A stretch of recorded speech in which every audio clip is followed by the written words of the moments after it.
The only thing crazier than life is crypto. And with that, we're gonna be messing around with the Pandaminer today. Remember our old videos, it didn't go so well the first time, but they've made some adjustments. Actually, they've completely overhauled the entire Pandaminer. So let's see how it performs now.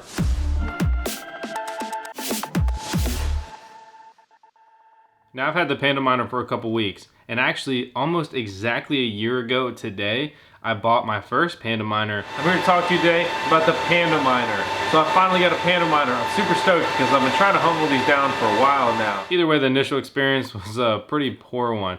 However, I do want to say since then that Pandaminer has improved on a lot of things. Their box has gotten smaller, it's more condensed. It's still using those same fans. I kind of got a little flashback action. When I turned it on, I was like, yep, that's the sound of a wild panda. This thing sounds like a damn airplane. It's loud. That's why it's out here in the garage.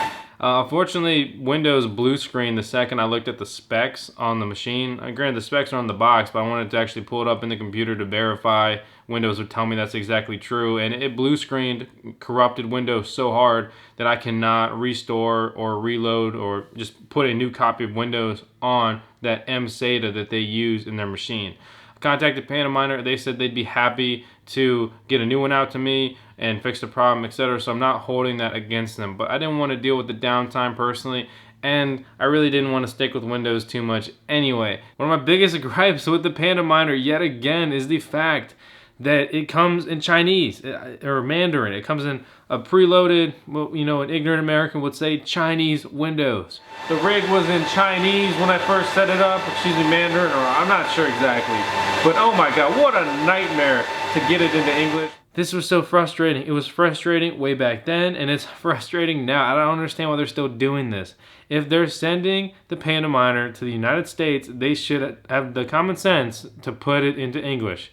So after I did that and looked at the specs, that was when the whole Windows crashed and so forth. My next plan of action was to try SimpleMiner, SMOS, on the machine. If you follow the channel, you know we love SMOS here.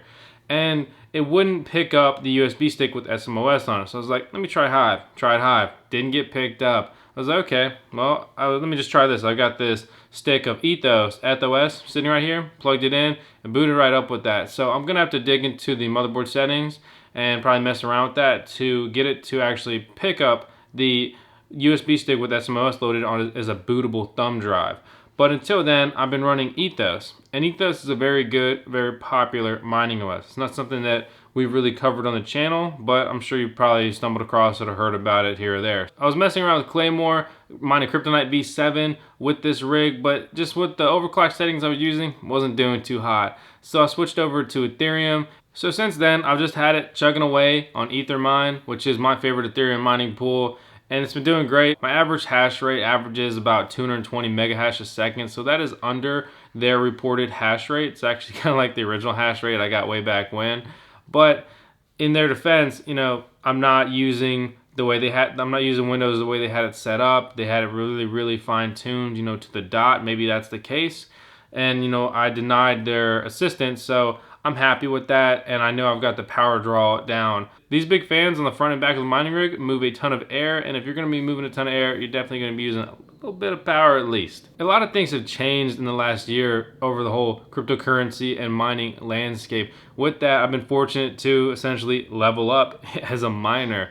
Back then, this miner was daunting to me because I bought it under the impression, and it was marketed as this, a plug-and-play Ethereum miner that back then was making crazy money. Okay, it's still profitable today, but back there in the boom, it was like, wow, what a cash cow.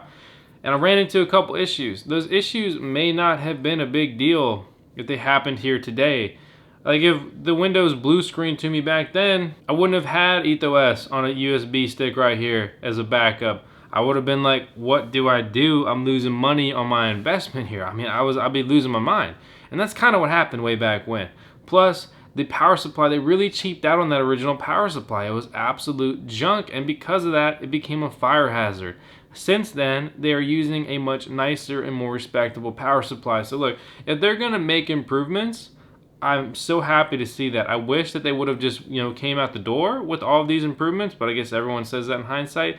But either way, a lot of the negative reviews that they got wouldn't have happened if it was built the way it is today then. One of my biggest complaints with the Pandaminer yet again is the noise it makes. It is still extremely loud.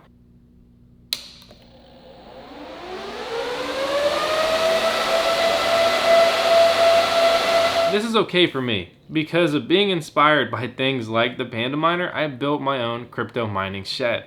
So I can put things in there that are really loud, that use a lot of juice, make a lot of heat, and it's no issue. I can go on living my normal life inside my house. But back then, I was trying to put this in my house, in my basement, in my garage.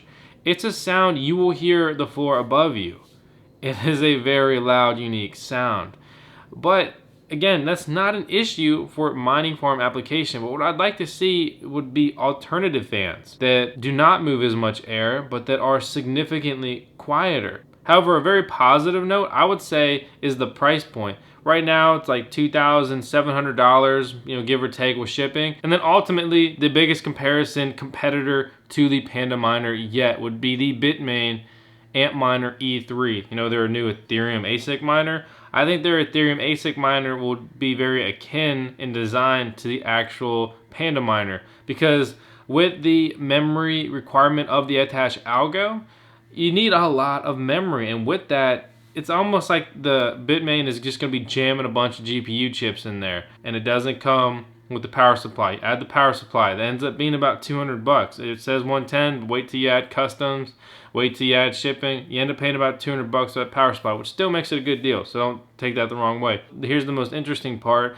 is we're probably going to have more customization available with the Pandaminer. It's a heart a GPU rig. You look at it, it is essentially the OG mainstream production style riserless motherboard GPU mining setup. You look at the current craze now, and I said this a while ago, once I got that first Octominer board in, or actually no, it was the Ondo board that I built way back when Tails got sick.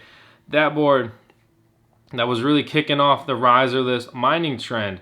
And this was the board, the Pandaminer, they were the design that inspired all of those other just, riserless motherboards to be spawned.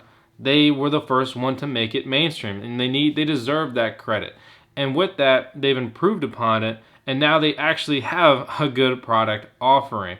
So you take that, you've got this rig that can be customized on. You have these GPUs, you can take them out and put them in other rigs if you'd like to do so. Obviously they have no cooling on them, but they do have a large heatsink, so you could slap a fan on it and probably be fine. Or obviously keep the same enclosed setup, just in a different box. So you take the versatility of that, and already that would probably justify the difference for me. But you take the price difference here, pretty comparable when you actually break it down to mega hash.